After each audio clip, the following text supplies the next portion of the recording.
Yes your majesty, इस वक्त हर excellency के इरादे ठीक नहीं है। उन्होंने कहा है कि वो झांसी से ईस्ट इंडिया कंपनी को हटा कर रहेंगे।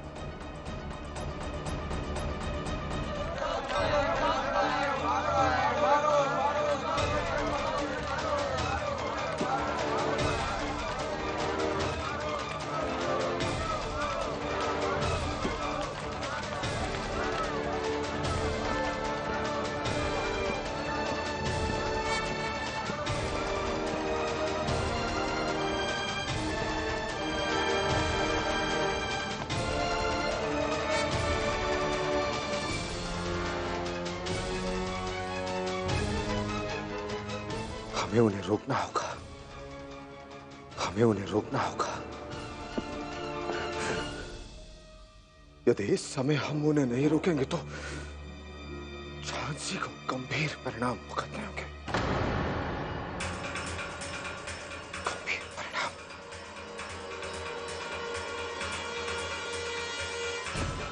Stop them!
Your Excellency, please, save me.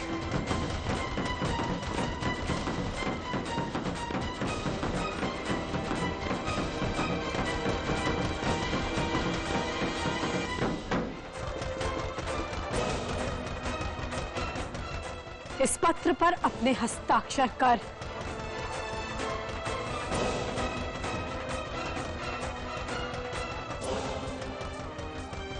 फिर मुझे छोड़ दीजिएगा, ना?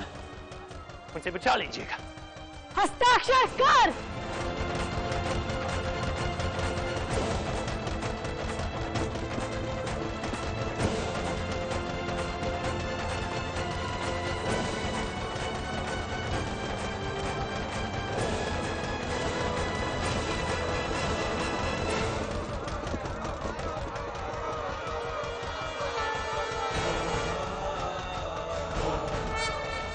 अब मुझे छोड़ दीजिएगा ना? तेरे पास बहुत कम समय रह गया है। जितना भाग सकता है भाग।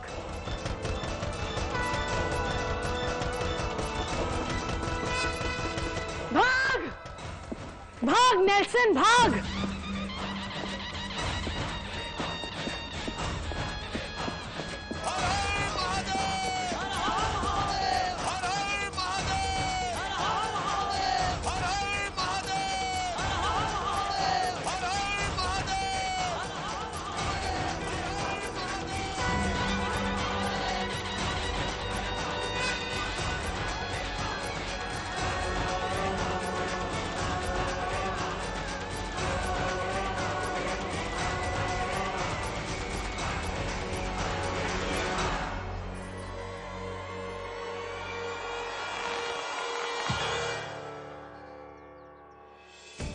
अब स्वयं इस रस्सी से अपने लिए फंदा बनाओ। बनाओ।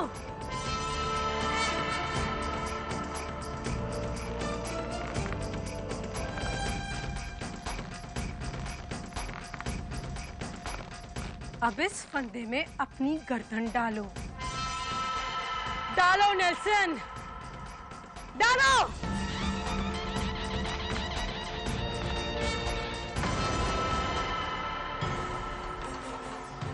अब इस रस्सी को उस खंबे से लटकाओ।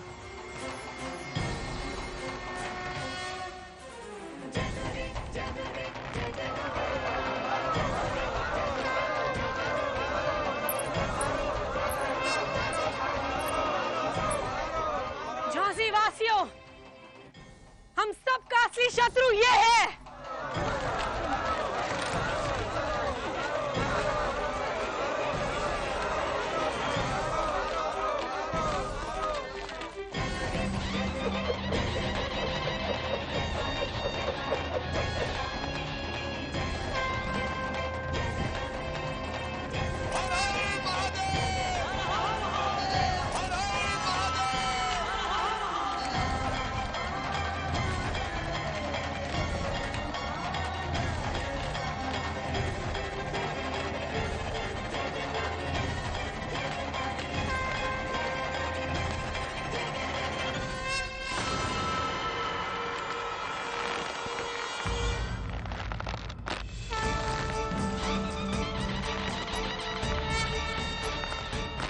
नेल्सन, हम चाहें तो तुझे अभी इसी समय खत्म कर सकते हैं, परंतु हम ऐसा नहीं करेंगे, क्योंकि हम अपनी झांसी और महाराज पर कोई संकट नहीं आने देना चाहते।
आखिरकार रानी लक्ष्मीबाई ने नेल्सन को झांसी से बाहर भगाकर अपना प्रण पूरा किया, लेकिन क्रूर मानसिकता वाला ये शख्स इतनी आसानी से हार मानने वाला नहीं था। उसने फूट डालो और राज करो की नीति को अपनाते हुए झांसी से जुड़ी ओरछा की सीमा में दाखिल हो गया।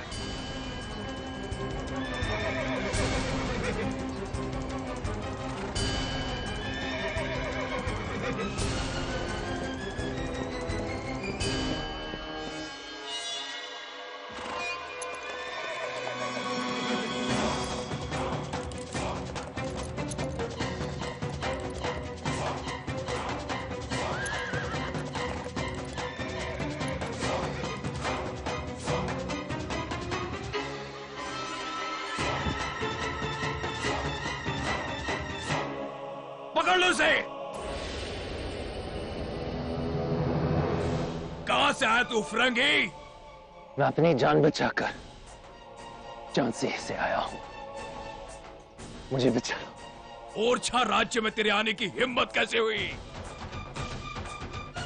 हम ओरछा वाले झांसी से आने वाले लोगों को जिंदा नहीं छोड़ते। ले चलो इसे। नेल्सन के जाने के बाद एक बार फिर झांसी में अमन और शांति का नया अध्याय आरंभ हो गया। वर्षों के बाद ईस्ट इंडिया कंपनी के बजाय झांसी का राजसी झंडा लहराता हुआ ब्रिटिश कमिश्नरी में दिखाई दिया। झांसी की प्रजा के लिए ये दृश्य किसी सपने के सच होने जैसा था। सभी खुशी से झूम रहे थे, लेकिन सिर्फ एक हस्ती के दिलो दिमाग पर इस खुशी के पीछे छिपा तूफान साफ झलक रहा था। महाराज, लक्ष्मीबाई आपको यही उपहार देना चाहती थी। आपकी लक्ष्मी ने झांसी से इन फिरंगियों को भगा दिया है।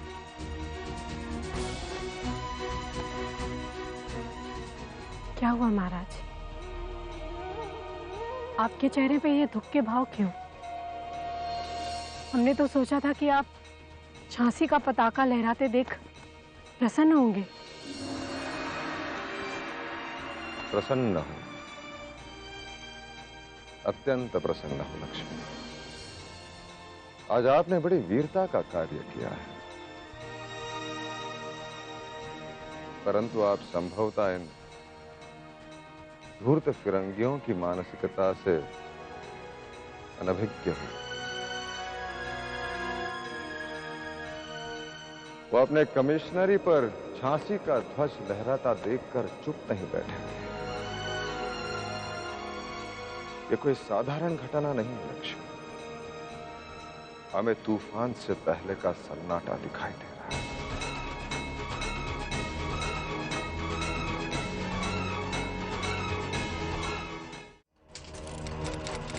रानी लक्ष्मीबाई की वीरता और ईस्ट इंडिया कंपनी की करारी हार का समाचार जंगल में लगी आग की तरह पूरे हिंदुस्तान में फैलने वाला था। महारानी लक्ष्मीबाई का वकील जॉन लैंग अपने समाचार पत्र के द्वारा इसी की पेशबंदी में मसरूफ था। मिस्टर एलिस, हमने तुम्हें झांसी इसलिए भेजा था कि ईस्ट इंडिया कंपनी का ये हसरा हो। सर, हम ब्रिटिश की पॉलिसी है that इंडियन के कॉमन मैन के सामने एक अच्छा एडमिनिस्ट्रेटर की साफ सुथरी इमेज नजर आई, लेकिन नेल्सन ने अपने स्टेटस का गलत फायदा उठाकर हम ब्रिटिश की इमेज को न सिर्फ खराब किया, पर आपने किए हुए क्राइम को राइटिंग में एक्सेप्ट किया है। अगर ये लेटर कोर्ट ऑफ डायरेक्टर पहुंच गया तो ईस्ट इंडिया कंपनी का और आपकी क्या रेपुटेशन रह जाएगी? और ये डलहौजी के लिए दुविधा की घड़ी थी। एलिस उसे समझाता है कि लंदन में ईस्ट इंडिया कंपनी का चार्टर एक्ट रिन्यू होने वाला है और ऐसे समय में इंडिया से एक भी गलत मैसेज जाने का मतलब था कि ईस्ट इंडिया कंपनी का चार्टर एक्ट रद्द हो जाता। डलहौजी के पास चुप रहने के अलावा और कोई रास्ता नहीं था।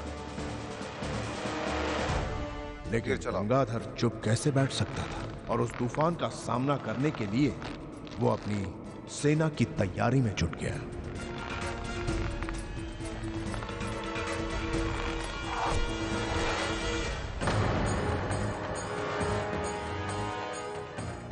ऐसे तीरंदाज है हमारे पास रघुनाथ। युद्ध हुआ तो हम क्या करेंगे? क्षमा कीजिएगा महाराज, शस्त्रों के अभाव में हमारे सैनिकों ने कई वर्षों से शस्त्रों का अभ्यास नहीं किया है। शस्त्र के अभाव? हाँ महाराज, हमारे पास शस्त्रों की कमी है। हमारे पास तीरंदाज तो हैं, लेकिन तीर नहीं है महाराज। शस्त्र से अधिक शस्त्र पर पकड़ बनाने वाला महत्वपूर्ण होता है रघुनाथ।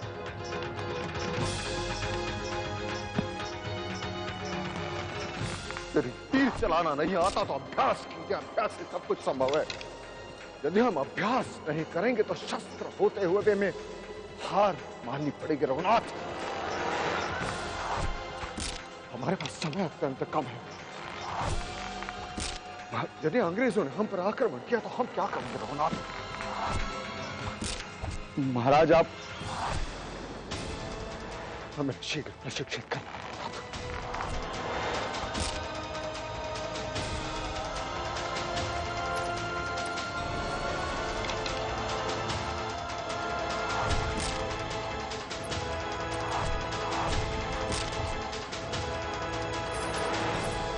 महाराज, हम स्वयं इन्हें प्रशिक्षित करके हमारे पास समय अत्यंत कम है। हम जानते हैं कि ईस्ट इंडिया कंपनी चुप नहीं बैठेगी और हम भी चुप नहीं बैठेंगे। रघुनाथ जी, आप सैनिकों को अभ्यास स्थल लेके जाइए। जो आ गया महारानी साहब। महाराज, आप बैठिए। हम जानते हैं महाराज, हम समझते हैं आपकी चिंता उचित है। हमें भी झांसी पर मंडरा रहे खतरे की आशंका है, परंतु हमारे सैनिक बहुत कम है। फिरंगियों का सामना करने के सक्षम नहीं है वो। हमें सबसे पहले अपने सैनिक बढ़ाने होंगे, अपनी सेना बढ़ानी होगी, नए शस्त्र लाने होंगे। कहां से आएंगे शस्त्र, कहां से आएंगे सैनिक? हमारे पास उसका भी उपाय है।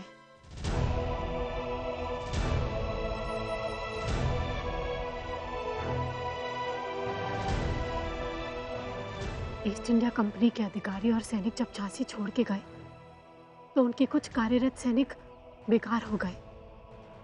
हम उन्हें अपनी सेना में भर्ती कर सकते हैं। उन्हें नौकरी चाहिए और हमें अपने सैनिक।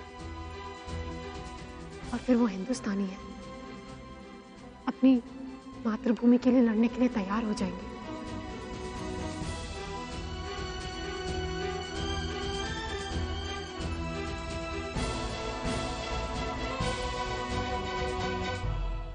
अब समय आ गया है कि हम अपनी धरती माँ के लिए युद्ध करें। ये हमारी धरती है जिसे ये धूर्त फिरंगी बलपूर्वक हमसे छीनने का प्रयास कर रहे हैं। और दुख की बात तो ये है कि आप सब अपनी धरती माँ पर अत्याचार होते ना केवल देख रहे हैं बल्कि इसमें उनका साथ देने के लिए विवश भी है। मत भूलिए, इसी धरती पर महाराणा प्रताप और छत्रपति शिवाजी जैसे वीर योद्धाओं ने भी जन्म लिया है, जिन्होंने अपना जीवन जंगल में व्यतीत करना समझा, परंतु इन आक्रमणकारी फिरंगियों की दास्तां स्वीकार नहीं की। क्या आप सब अपनी धरती माँ के लिए इतना सा भी बलिदान नहीं कर सकते? महारानी साहब, आप सच कह रही हैं, परंतु हम क्या करें? अब तो अंग्रेज भी नहीं है, तो हमारी तनख्वाह भी। बस, आप चिंता मत कीजिए। आप अपने झांसी राज्य के सैनिक बनिए। अपनी धरती माँ के लिए मर मिटने वाले शहीद कहलाते हैं और इसके विरुद्ध जाने वाले गद्दार और देशद्रोही। अब आप ही बताइए, आप स्वयं को क्या कहलाना चाहते हैं? गद्दार, देशद्रोही या वीर सपूत?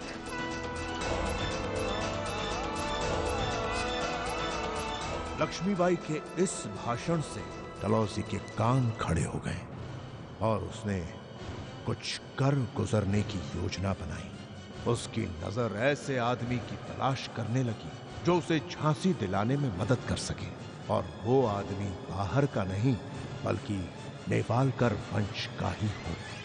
ये है लच्छो। झांसी के सिंहासन पर अपने बेटे अली बहादुर को बिठाने की इच्छा लिए लच्छो मर गई। अब इस पीढ़ी में केवल सक्कूबाई का बेटा कृष्णा राव और लच्छो का बेटा अली बहादुर जीवित है, जिसे झांसी ने अपना उत्तराधिकारी स्वीकार नहीं किया है। उसकी तो ऐसी हालत है, अब ना उसे हिंदू उसे हिंदू मानते हैं और ना मुसलमान उसे मुसलमान मानते हैं। और इसी मकसद से वो कभी मंदिर तो कभी दरगाह में नजर आता है।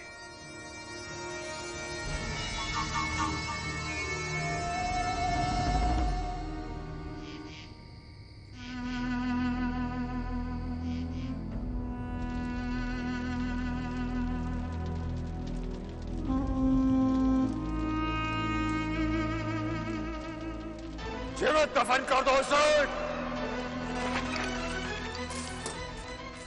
नहीं, नहीं।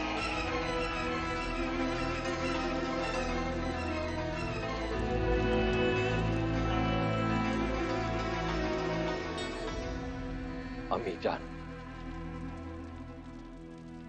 आपका अली बहादुर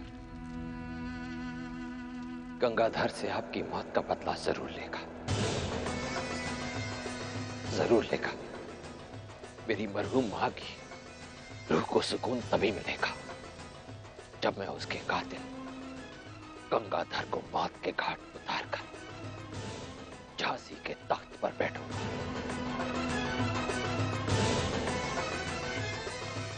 मेरे परवरदिगार, अपने इस बंदे पर रहम कर।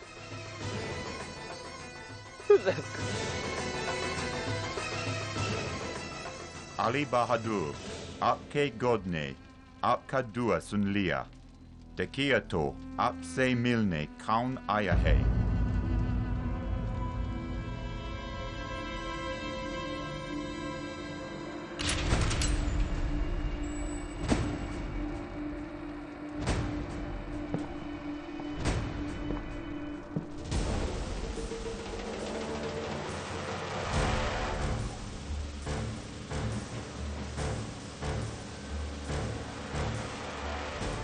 स्वागत है, Your Majesty.